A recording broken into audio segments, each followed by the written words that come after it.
9 pasukan elit TNI yang disegani oleh dunia. Xiao. Denjaka Detasemen Jalamangkara Denjaka adalah unit penanggulangan teror aspek laut dari TNI Angkatan Laut yang terbentuk dari gabungan personel komando pasukan Kata, Kopaska, dan Batalion Intai Amfibi, Taifib. Korps Marinir TNI AL. Anggota Denjaka menjalani pendidikan di Bumi Marinir Cilandak, Jakarta Selatan melalui program PTAL, penanggulangan teror aspek laut, dengan durasi 6 bulan. Hanya sekitar 50 dari ratusan prajurit yang mengikuti pendidikan yang berhasil menjadi anggota Denjaka karena persyaratan ketat, termasuk IQ tinggi dan kemampuan menghadapi latihan intensif yang mengancam nyawa. Denjaka, dengan moto Satya Wira Dharma, secara khusus ditugaskan untuk penanganan anti-teror, namun memiliki kemampuan operasional yang melibatkan aspek laut. Satu anggota Denjaka dianggap setara dengan 120 prajurit biasa, menunjukkan tingkat keahlian dan keunggulan mereka dalam tugas anti-teror dan operasi laut.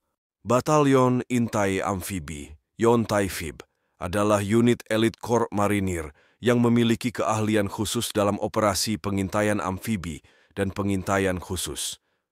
Sejajar dengan Grup 3 Kru Sandhi Yudha Kopassus di Angkatan Darat, Yontaifib sebelumnya dikenal sebagai KIPAM atau Komando Intai Para Amfibi.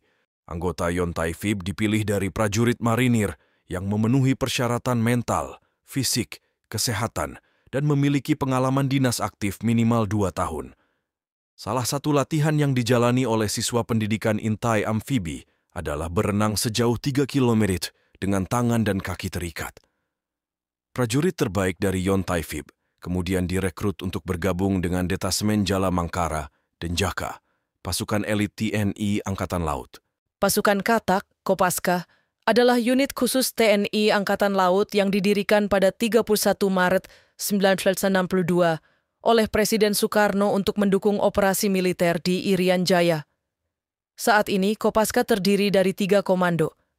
Satuan Komando Pasukan Katak Armada Trikawa di Pondok Dayung, Jakarta Utara. Satuan Komando Pasukan Kata Armada 2 di Surabaya, dan Satuan Komando Pasukan Kata Armada Tetreja di Sorong. Tugas utama Kopaska melibatkan peledakan dan demolisi bawah air, sabotase kapal musuh, torpedo berjiwa, penghancuran instalasi bawah air, pengintaian, persiapan pantai untuk operasi amfibi, dan kontraterorisme maritim. Semboyan mereka adalah Tanhana Wignatan Sirna, yang berarti tak ada rintangan yang tak dapat diatasi. Pasukan khusus TNI Angkatan Udara dikenal dengan sebutan Baret Jingga atau Paskas TNI AU, merupakan unit tempur darat yang memiliki kemampuan di udara, laut, dan darat. Setiap anggota Paskas harus memiliki kualifikasi para komando, parako, dan keahlian khusus sesuai dengan spesialisasinya. Salah satu tugas unik Paskas adalah operasi pembentukan dan pengoperasian pangkalan udara depan, OP3UD, yang melibatkan merebut, mempertahankan pangkalan, serta menyiapkan pendaratan pesawat dan penerjunan pasukan. Korps Paskas bertanggung jawab mengembangkan kekuatan dan kemampuan satuan Paskas untuk operasional dalam perebutan sasaran, pertahanan objek strategis, angkatan udara, pertahanan udara, operasi khusus, dan tugas khusus di matra udara sesuai kebijakan Panglima TNI. Peleton Intelijen Tempur, Tontaipur. Kostrat adalah unit intelijen tempur yang dilatih dan dibentuk di Yon Satria Sandi Yuda, beroperasi di bawah Panglima Kostrat dan terdiri dari anggota yang direkrut dari berbagai satuan Kostrat. Mereka bertujuan melatih prajurit Kostrat untuk memiliki kemampuan khusus dalam menjalankan tugas operasi di berbagai medan, termasuk rawa laut, hutan, gunung, dan perkotaan. Kopassus, bagian dari TNI Angkatan Darat, memiliki kemampuan khusus di berbagai medan dan tugas. Mereka terlibat dalam operasi militer perang, OMP, seperti serangan langsung, SAR tempur, anti-teror, dan intelijen khusus. Selain itu, dalam operasi militer selain perang, OMSP, mereka terlibat dalam bantuan kemanusiaan, operasi anti-insurgensi, dan berbagai tugas lainnya. Sejarah Kopassus mencakup operasi sukses seperti penumpasan DITII, PRRI, Permesta, Trikora, Dwikora, G3CS PKI, Seroja di Timur Timur, serta operasi rahasia seperti penyusupan ke pengungsi Vietnam dan patroli di perbatasan. Batalion Raider yang diresmikan pada 22 Desember 2003 sebagai bagian dari Tentara Nasional Indonesia, TNI, terdiri dari 10 batalion. Pembentukan ini melibatkan pembekuan 8 batalion infanteri, pemukul kodam, dan 2 batalion Kostrad. Sebagai pasukan elit infanteri, setiap batalion Raider, yang terdiri atas 747 personel, memiliki kekuatan 3 kali lipat batalion infanteri biasa.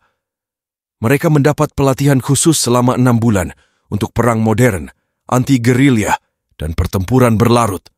Dengan fokus pada taktik raid atau depredasi, batalion Raider dilengkapi untuk melakukan penyergapan, mobil udara, dan terjun dari helikopter. Dalam rangka melawan terorisme, 50 personel di setiap batalion Raider memiliki keterampilan khusus dalam tindakan anti-teror. Satuan 81 Kopassus, sebelumnya dikenal sebagai Sat 81 Gultor, merupakan unit di Kopassus setara dengan grup. Berbasis di Cijantung, Jakarta Timur, kekuatan mereka, termasuk jumlah personel dan persenjataan, dirahasiakan oleh Dansat 81 Kopassus. Saat ini dijabat oleh Kolonel Inf. Willy Brodus Yos Rohadi. Beberapa tahun terakhir, istilah Gultor dihapus karena kualifikasi satuan ini lebih fokus pada penanggulangan teror. Satuan 81 menjadi ujung tombak pertahanan dan keamanan RI dengan visi dan misi untuk operasi yang tidak diketahui, tidak terdengar, dan tidak terlihat. Satuan Bravo 90, Sat Bravo 90, sebelumnya dikenal sebagai Den Bravo 90, merupakan unit operasi khusus di bawah Kor Pasukan Khas dengan fokus pada intelijen, penghancuran alutsista instalasi musuh, dan penindakan teror bajak udara. Dibentuk pada 1990 oleh Korps Pasukan Khas TNI EU, Sat Bravo 90 memiliki moto Catya Wihikan Awaja Makapala, yang berarti setia, terampil, berhasil.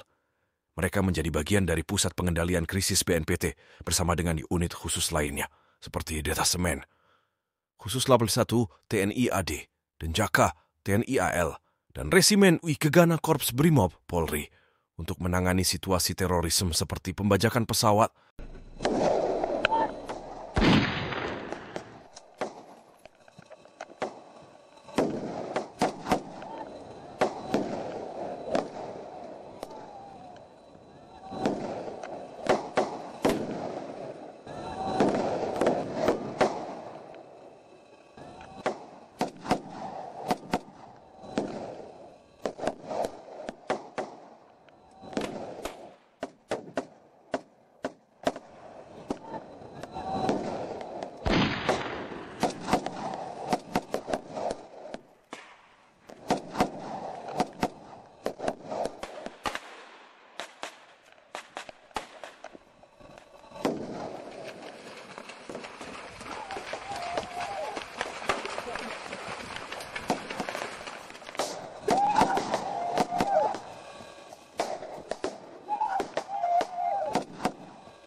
Ini kita pecah menjadi 2. 7 orang, kita akan melintasi danau dan melaksanakan pengejataan tebing menuju sasaran yang kita kebut. Jelas? Ya.